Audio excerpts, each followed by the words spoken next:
Welcome to International Love Story, a podcast about long-distance relationships. My name is Christina. My name is Ignacio. And today we are welcoming an amazing couple, Melissa and Flip. Melissa and Flip are in a long-distance relationship since several years. During those years, they moved closer to each other, but this is a story they both can tell better than we would do. So yeah, welcome Melissa, welcome Flip. Thank you so much for your time. Thank you for having us. It's been a pleasure already talking to you once, and it will be a pleasure now for this talk. Nice to meet you. Thank you. So yeah, actually a good friend of ours connected us, KB. So hey KB, in case you should listen to us, thank you for that. And why we would like to share and why Melissa and Flip would like to share their stories, because it's a very special one. They're both in a long distance since 7 years already. That's quite a long time, 7 years. It is. So let's start. Like, how did you guys meet and how did you experience the last 7 years? So we met in December 2013. Mm-hmm. I was on a vacation with my friends, among them Kristelle, our common friends. And we were in Istanbul, and Flip happened to be there. He was going to, so I'm originally from Beirut, from Lebanon, and Flip is Dutch. And he was doing a stopover in Istanbul before going to Beirut. And so it happened that we met in Istanbul. So we met in this very nice museum.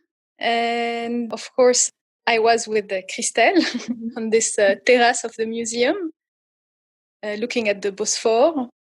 And so Flip was there, and we were talking with Kristelle, and he heard us, and he already knew that we were Lebanese because he heard us talking. And we approached him asking for a picture, and then we started talking, and he told us, "Oh, I'm going to Beirut the next day," and we were like, "Oh, so nice! We're Lebanese. We should have a drink and give you some nice places to go, what to do. It would be nice." And so this is how it started. We exchanged numbers. Mm-hmm.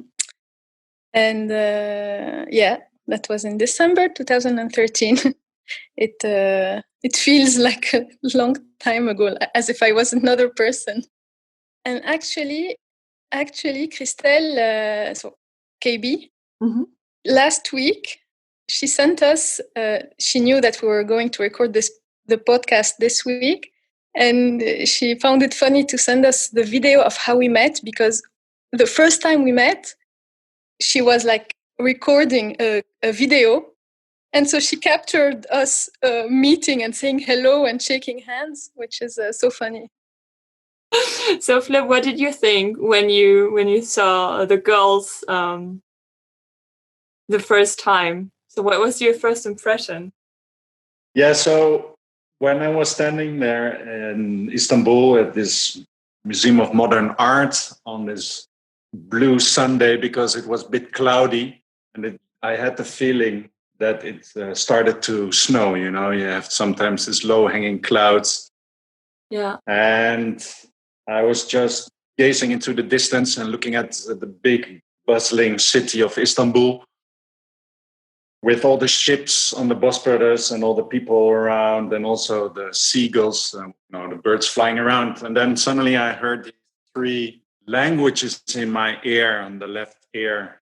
I heard 2 ladies talking in Arabic, French, and English. And I thought they must be from Lebanon.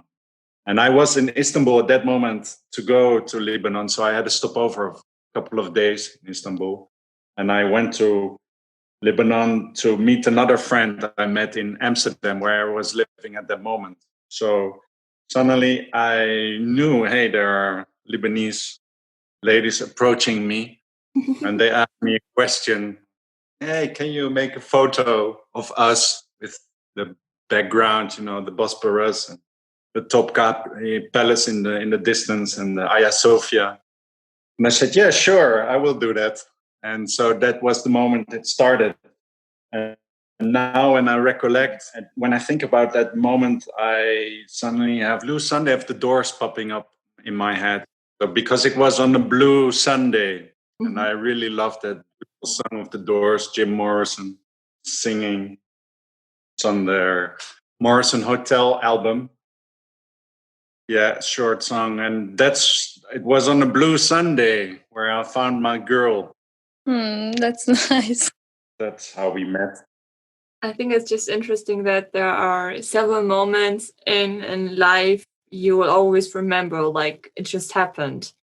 And that even though at that moment or in that moment, you didn't know that something like that will develop, like what you have right now.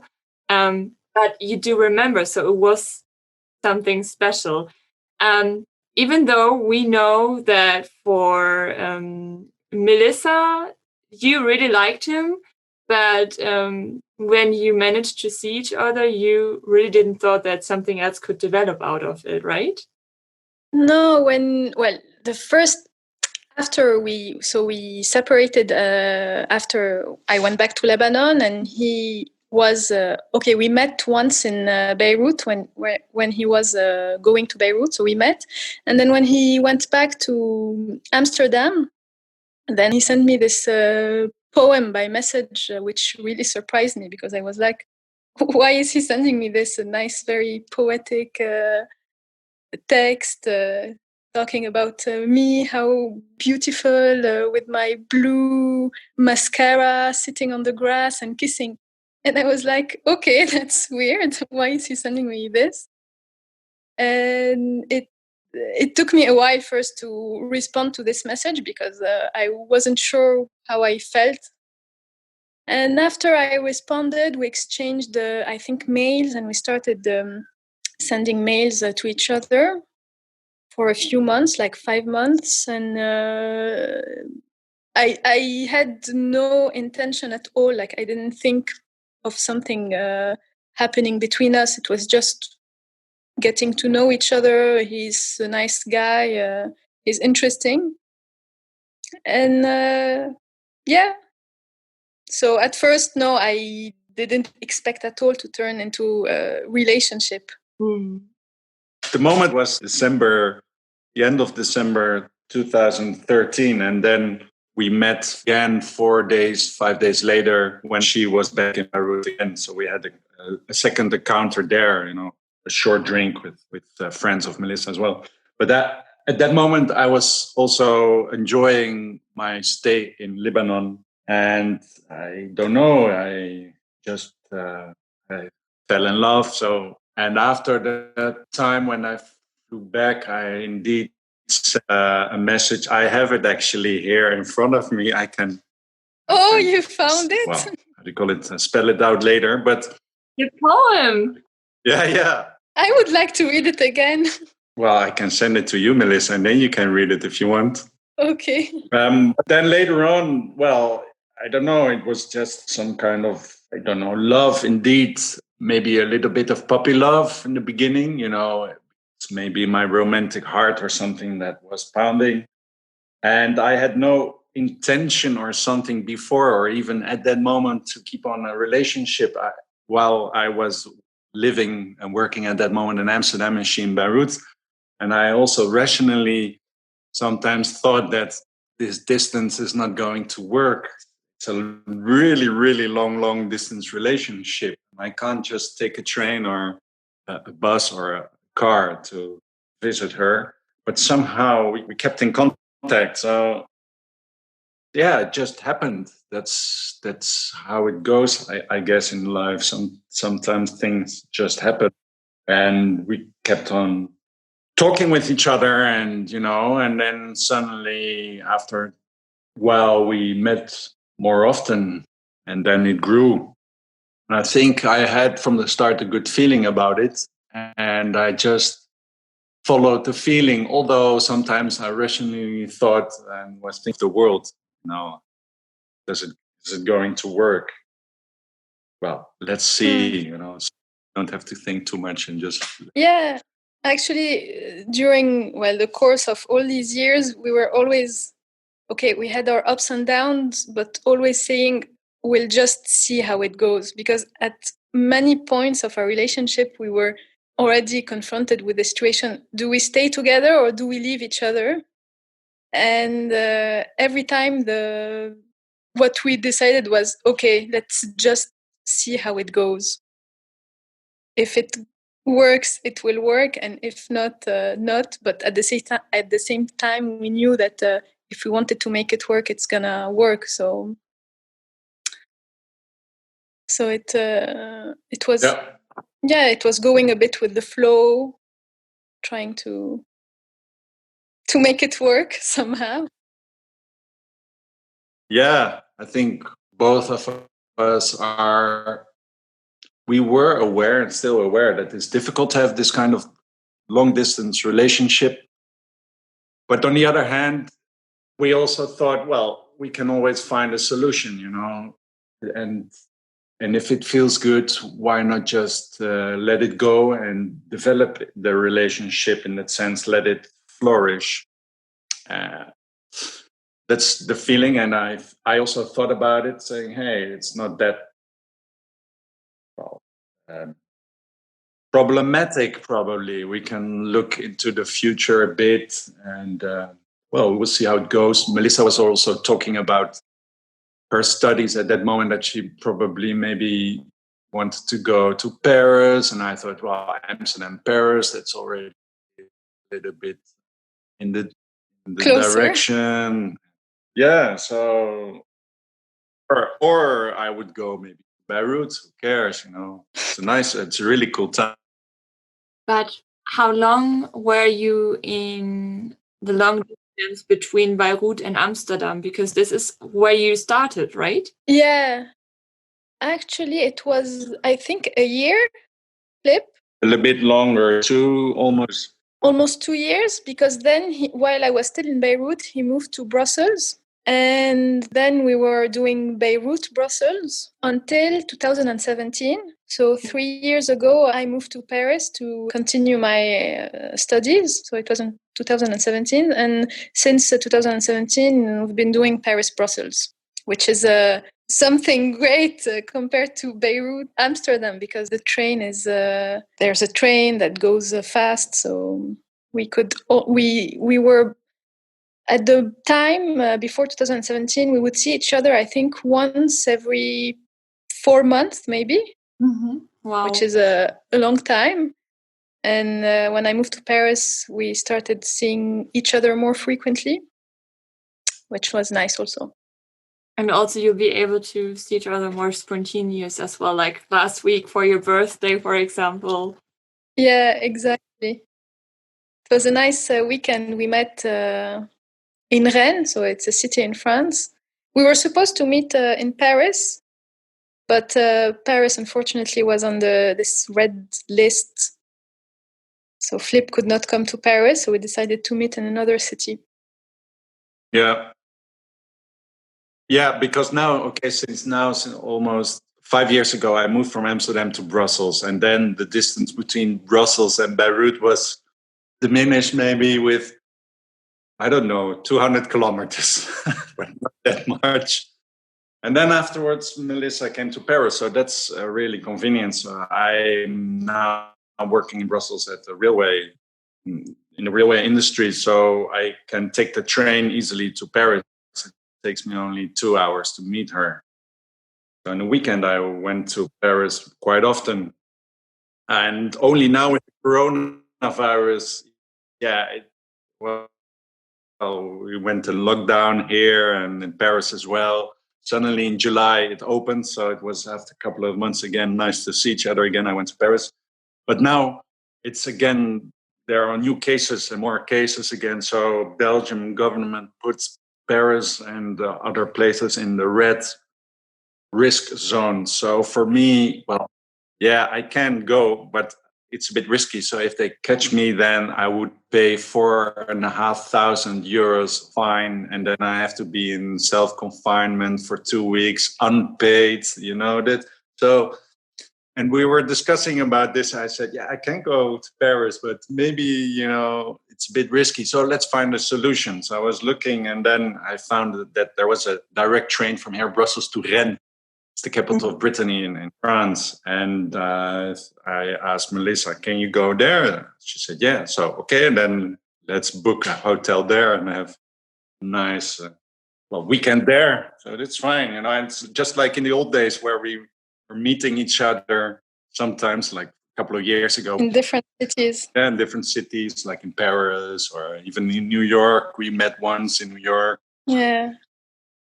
And of course, it's 7 years ago. It was also doable because of technology.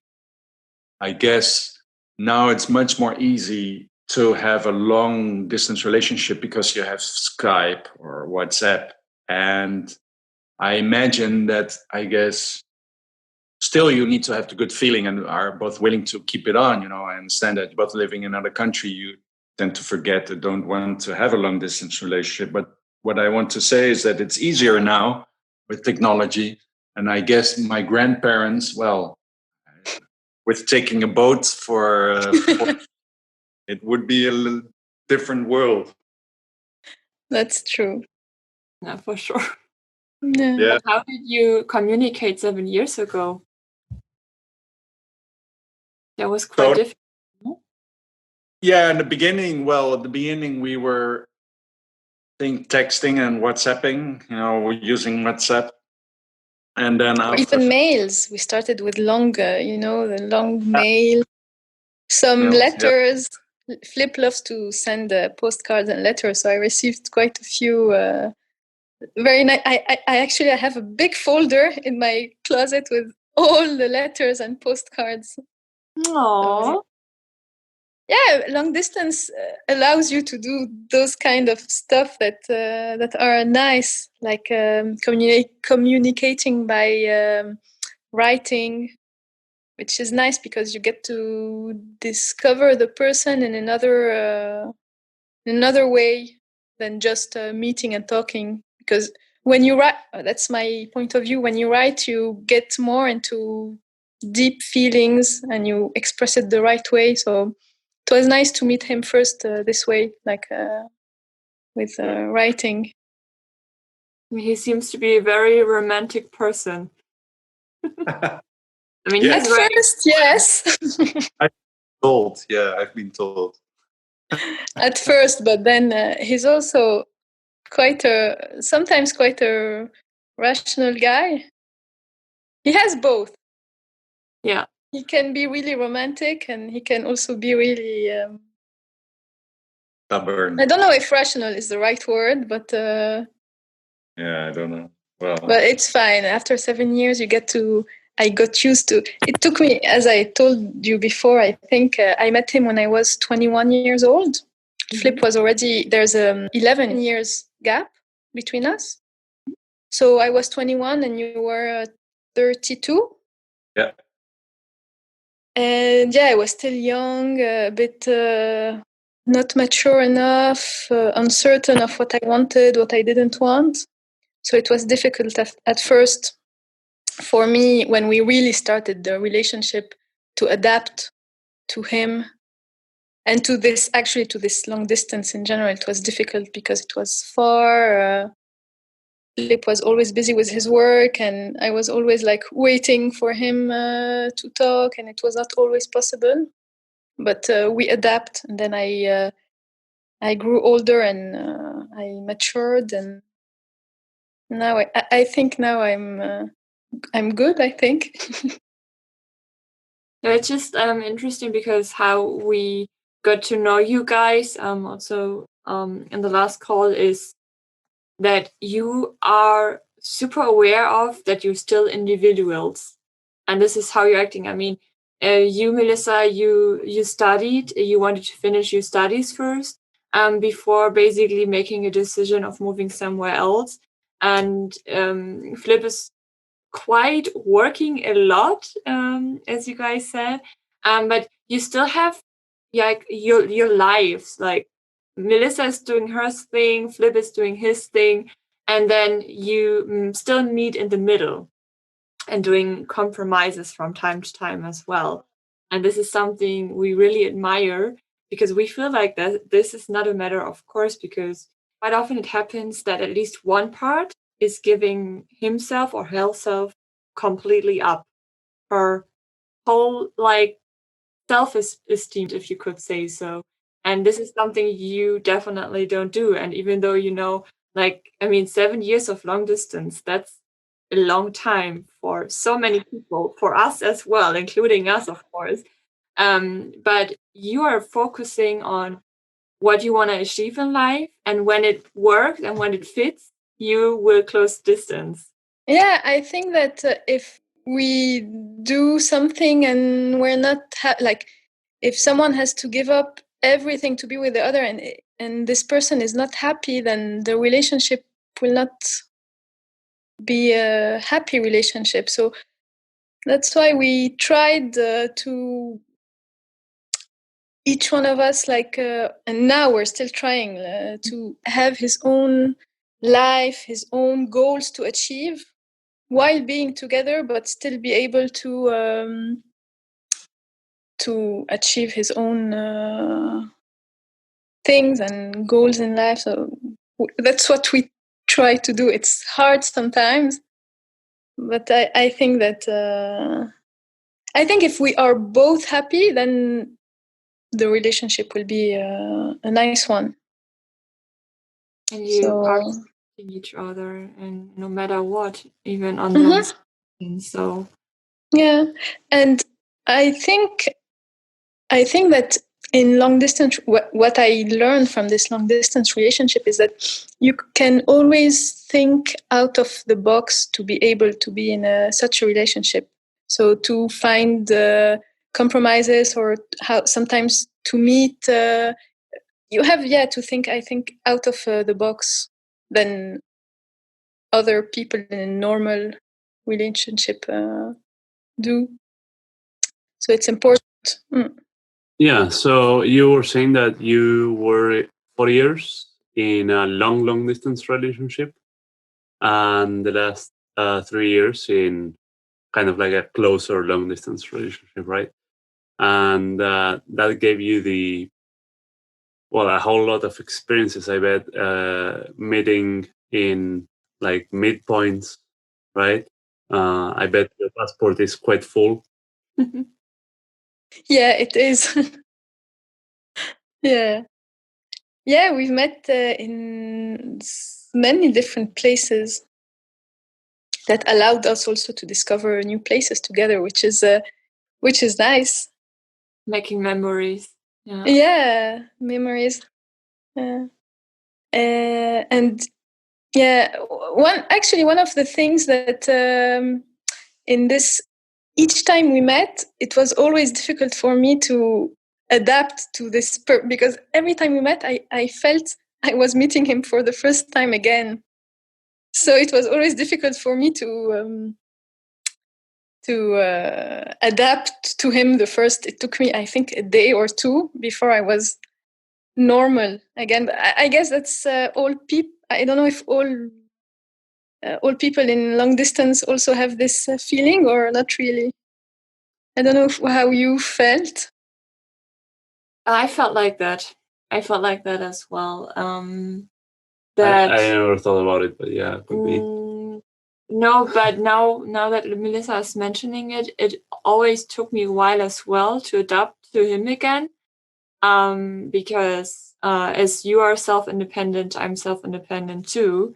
And it was always important to me, basically, to pull through my things and to put myself first in order also to make someone else happy. And I think that's very, very important. But especially in a long distance, when not seeing each other for quite a while, maybe 4 or 5 months, you're just like somehow living in your own world. And of course, there's someone you love, but this someone is like miles apart from you, and you do your thing. And then suddenly you see each other again, and then you have to adapt. And it was also very, very interesting when we moved together. It took for me, it took like weeks to get used to that. I hope you like it.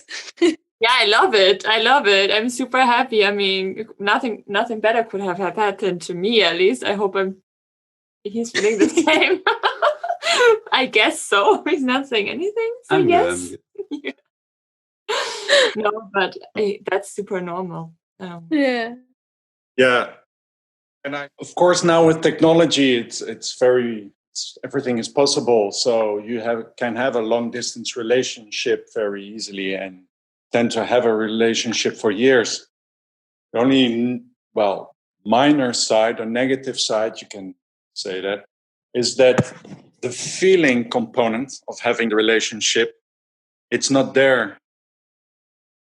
So what I mean is that every time you can see each other with Skype, or you can write things by SMS, by WhatsApp, or by email, but you never feel each other. You're not in the same room together.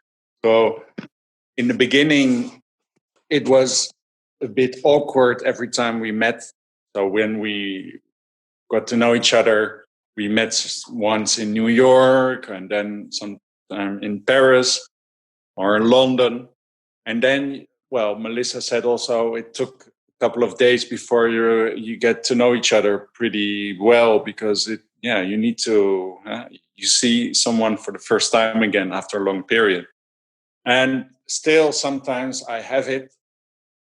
Now less, because Melissa is living in Paris and I'm in Brussels, and we see each other much more often. But sometimes there still is this like, oh, hi. Hi, Flip. How are you? Hi, yeah.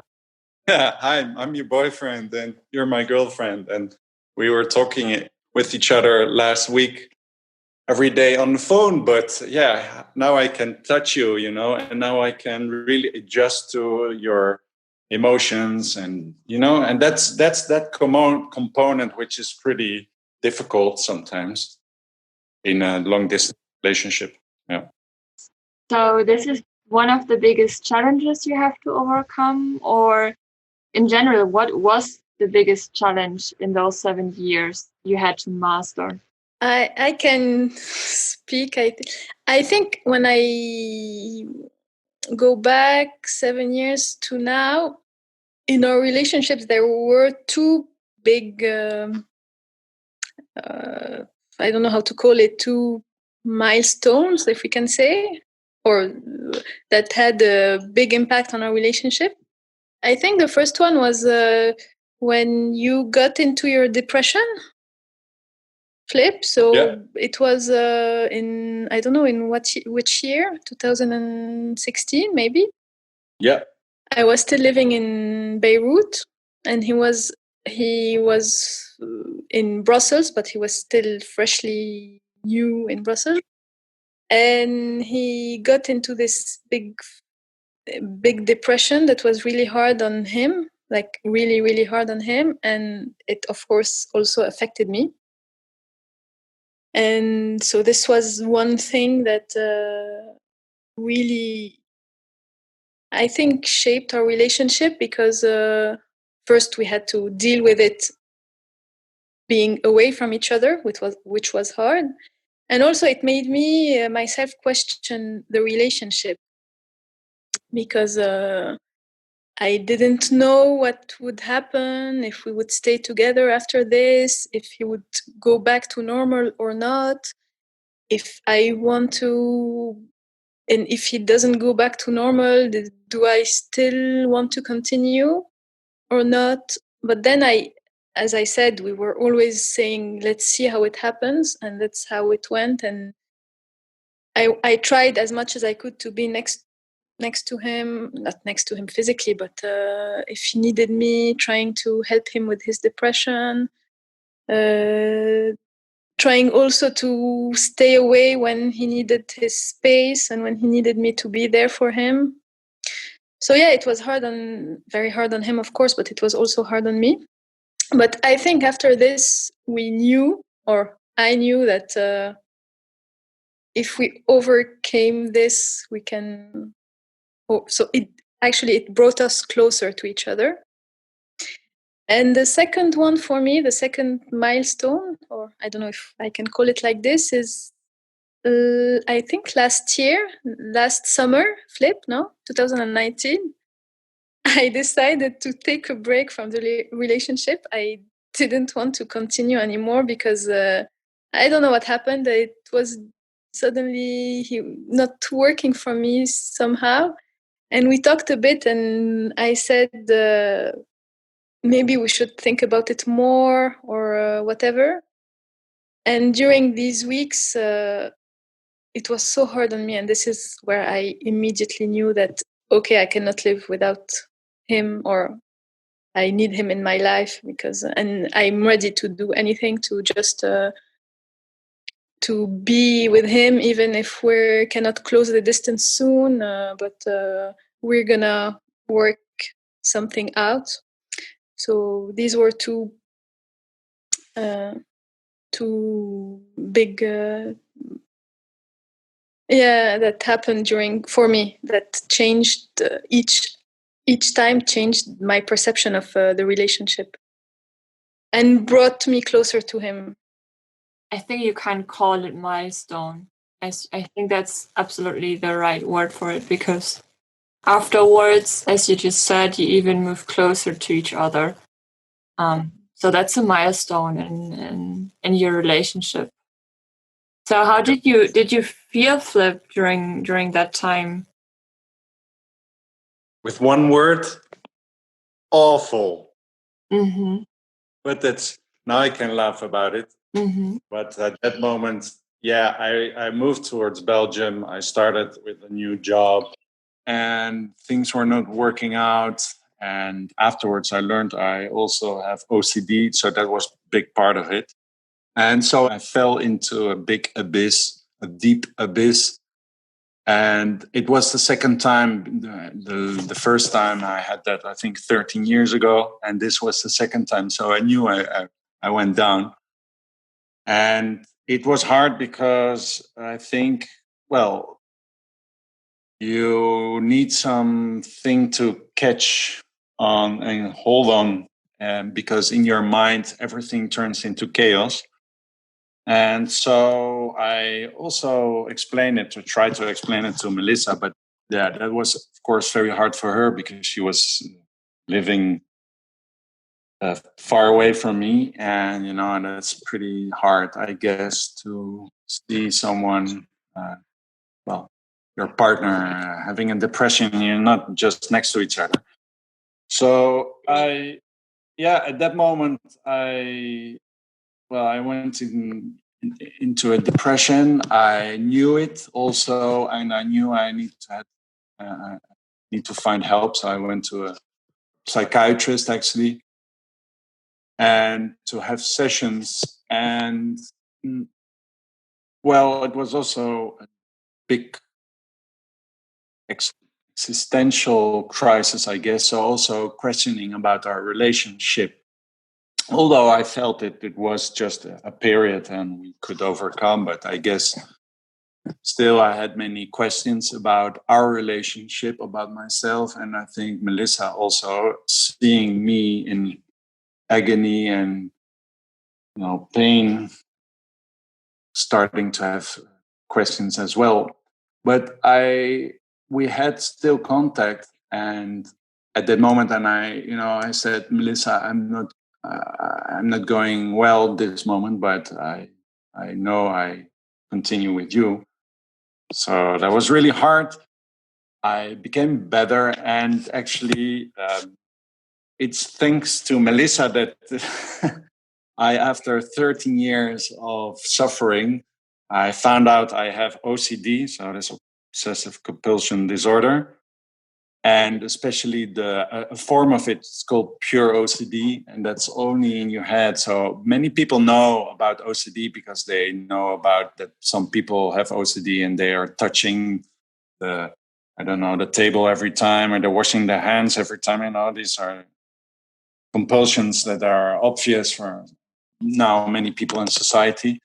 But there's also a very specific form, and that's called pure OCD. It's only, in your head, and you try to have the obsessions are thoughts that you don't want, but they just pop up in your head. It's a chemical process in your head, and you just try to get rid of them, not by physical compulsions, or not by touching things or checking the gas or washing your hands, but just to rationalize everything in your head. And that's pretty hard because you can't. It just comes back even harder. So this is a form I had, and it was after this, after a couple of months in the depression and also seeing the psychiatrist actually. And I was talking about it to Melissa, and she said, well, I will help you also, even if it's from the distance. If there's something I can do for you, I will be there. And this gave me hope. And then later on, she said, well, the things you're talking about, I heard about it from a friend as well in Beirut, and she has the same, I guess, and she was reading a book about it, and maybe you can read about it. So giving me this book, or the title of the book, From the Distance, she provided me with the solution in that sense, because when I was reading the book, I was suddenly struck by lightning and thought, this is what I have. And the book is explaining about OCD and what people have, and also about pure OCD. And this is actually thanks to Melissa that I suddenly knew what was my problem after 13 years of having voices and thoughts in my head, or actually obsessive thoughts. And well, that brought us also, at least me towards her, but I think both of us much more close together. Yeah. I think the big challenge if you're in a situation like that is because most people that are in depression, they go ahead and push people that want to help. They push them away. Not with an intention, but it's part of the depression. And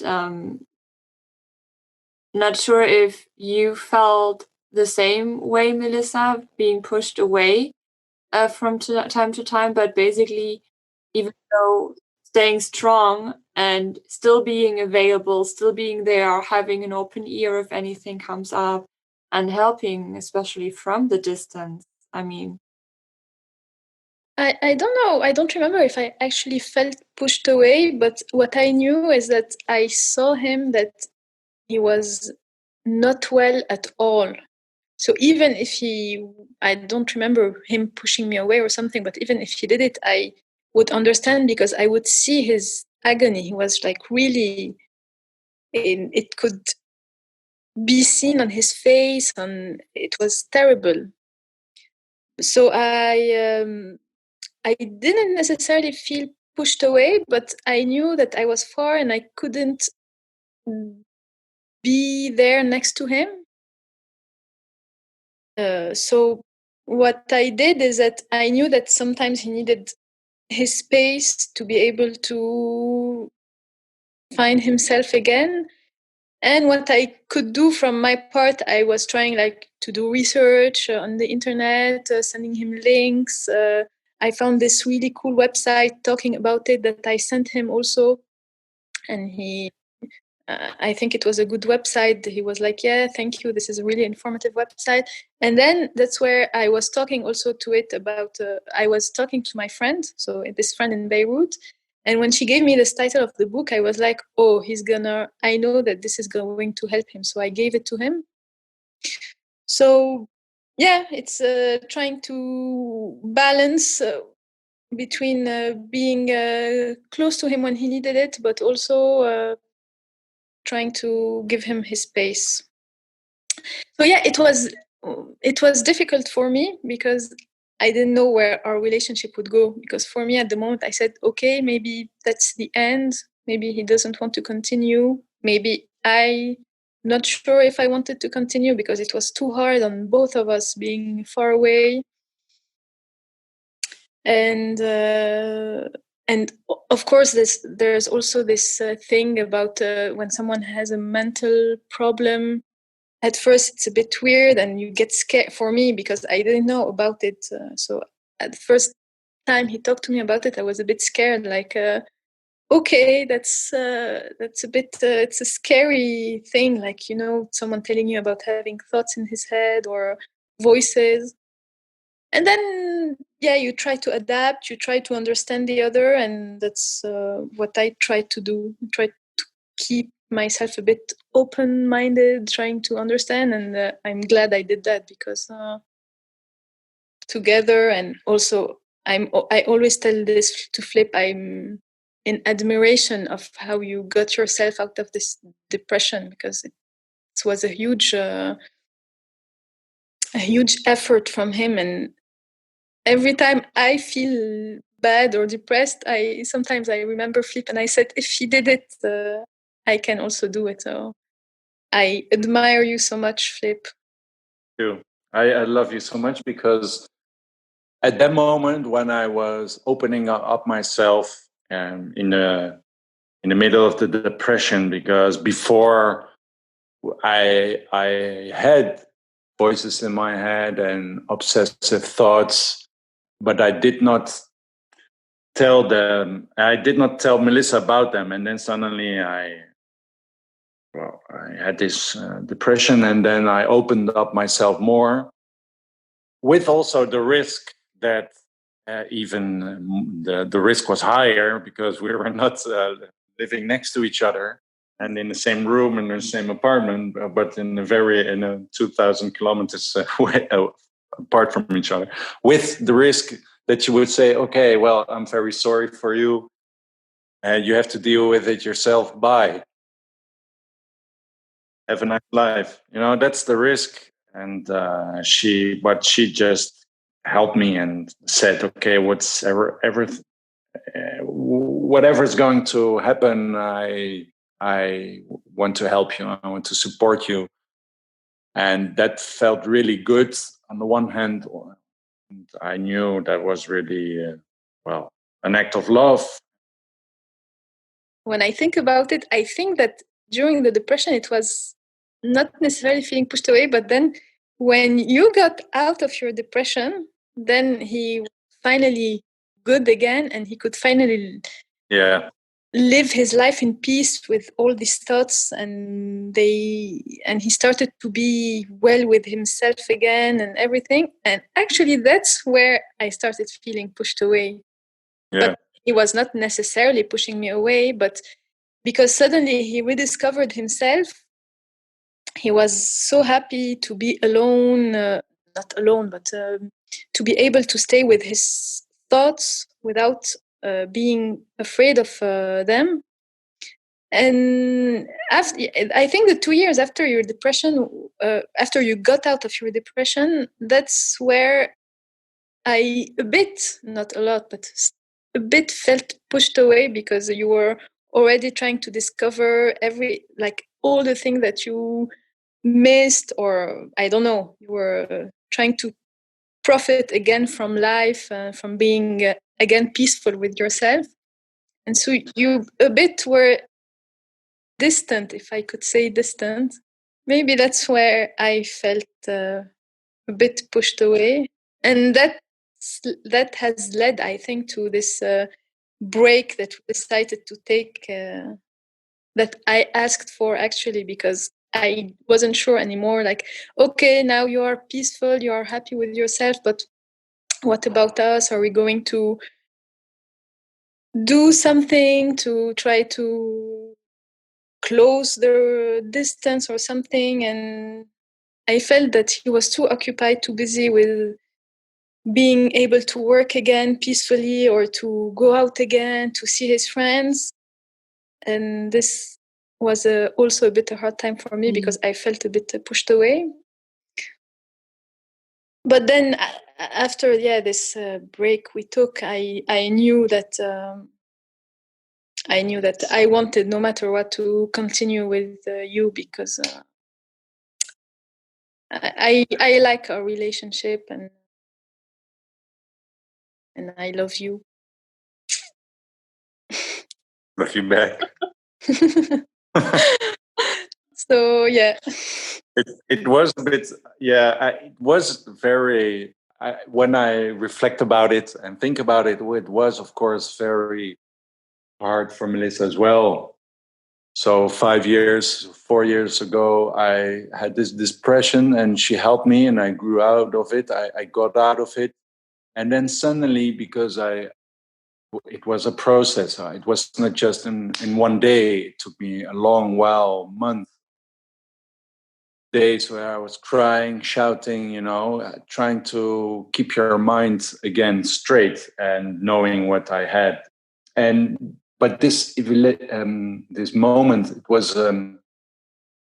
it was as if I was reborn again, feeling as a young boy and discovering the world again, and like, wow, everything is so interesting. And it's not that I do things now because I tend to refocus my negative thoughts. No, I really want to discover things. So before, in the period, also during my depression, but before the depression, I had the period where I was normal, but I still had thoughts in my mind, and I had also this OCD. And for 13 years, that's a long while. And in this 13 years, I was doing a lot. So I was reading a lot, trying to find, keys or explanations of things in my head, just reading literature, nonfiction, just to find an explanation. And then I also was picking up an instrument, a guitar, to put all my emotions in music. And then I was trying to travel and to see other places, but it was also like a flight. It was trying to hide from my inner agony and my inner thoughts.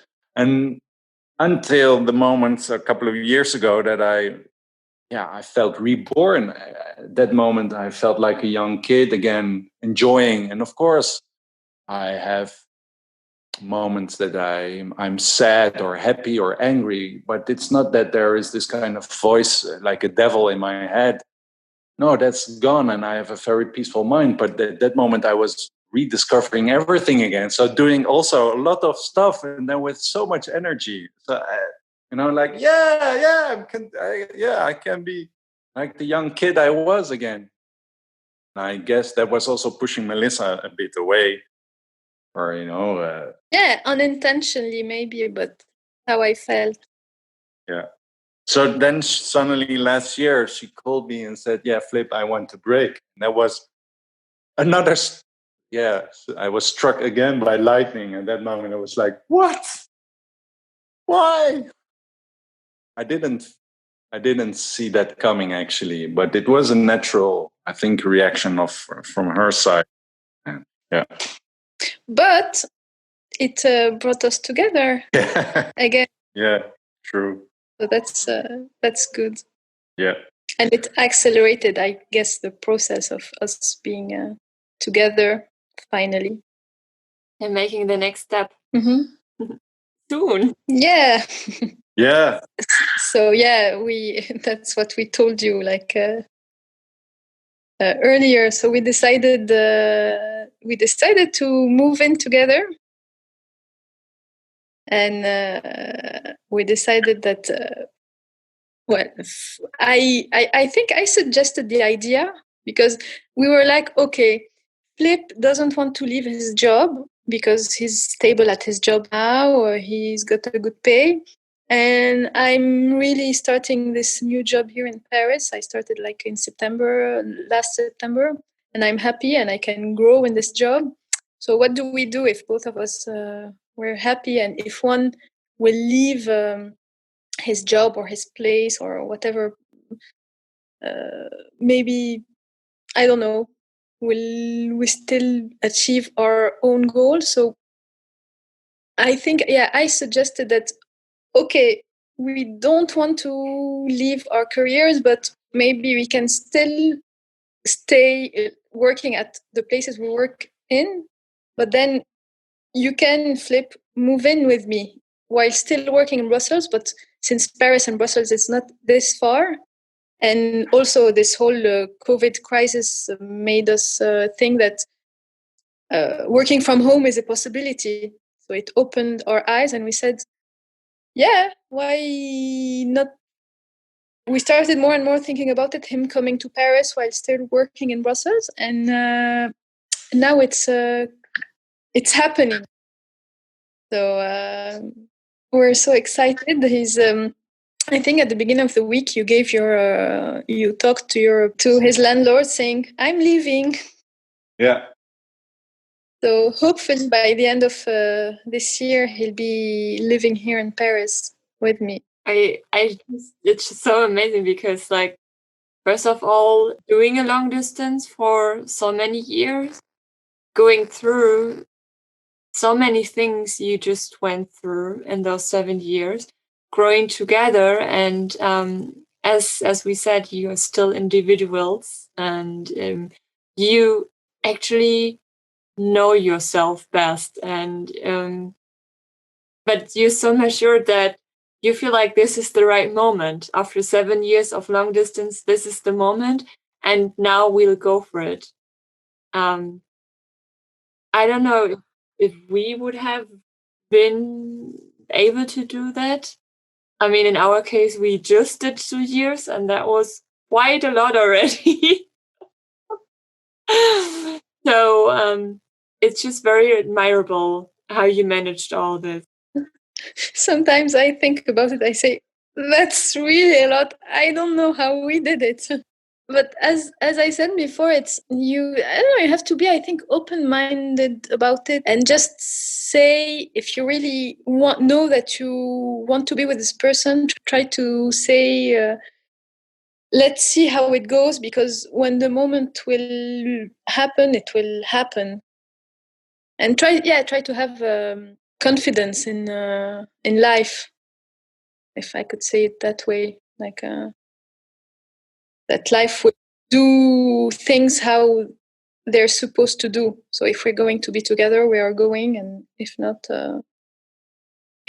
not. And then also something I want to say for people who are in long distance: try to profit from your situation. It sucks, I know, being apart, but also try to take what's best out of it is that you're far, but you can also grow as individuals, as you were saying, Christina, before. So try to take advantage of this freedom that you have to focus on things while the other is away, to focus on your career, on your friends. And that's what I did to cope with the situation, to try to be more and more independent myself. And I'm happy that now I'm very comfortable in where I am and what I am. And that makes me happy with the relationship. That makes me happy in my relationship with Flip, because I am happy with what I am. And I think, Flip, it's the same for you. Yeah, certainly is. It's a different situation, and people find each other and then are living in the same country, in the same city or village, and then move into together pretty soon. It's a completely different situation, but it also, yeah, like Melissa said, you try to find the best of it and try to make the best out of it and find other solutions. It will always work. So in that sense, we always met each other in different nice places. So like we said before, during the period, we said, okay, well, let's meet in Paris or New York or whatever. Sometimes it's yeah, you just have to make the best out of it. And I think also it has a good side in the beginning, during the period that you're having a long distance relationship, that you can still find your own way and think things over, and let it grow. Although indeed, don't let it be too long in a long distance relationship. You need to do some. You may have to make some steps and make some decisions to see each other. Yeah, so it's I think exciting months that are coming our way with the moving stuff, and I hope it will go well. It will, We for hope sure. so too. Yeah. So what's funny is that we spent 7 years away, and now we're moving in my apartment, which is a tiny apartment, Yeah. a 27 square meters apartment. Yeah. We're going from a long distance to Very close to it. Yeah, you will get to know each other again, basically, for sure. so we'll see how it goes. No, but I'm sure that it will be fine. Yeah. I mean, you have been through so much already. This is not going to end the relationship, for sure not. But actually, you two are going soon in your van. So you're also in a 6 square meters. Yay! Yeah, so it's tiny. Yeah, but I don't think there's anything that can shock me anymore, to be honest. So I'm fine. I'm like, okay, whatever. Put us in 6 square meters. It's like a tuna can. I'm fine. But you let us know how it happens in your 6 square meters. Yeah, it's going to be interesting, for sure. And Flip, you do have to send the poem to Melissa. Don't forget it. I will do it. Yeah, I don't have it. I don't remember it anymore. Yeah, you maybe should print it and frame it or something in the new apartment. Yeah. Always remind yourself how it all started, basically. That's true. Yeah. So that's our story. That's an amazing story. Oh. The story of Melissa and Flip. Yeah. Yeah. Thank you so much for your time, guys. Yeah, thank you very much.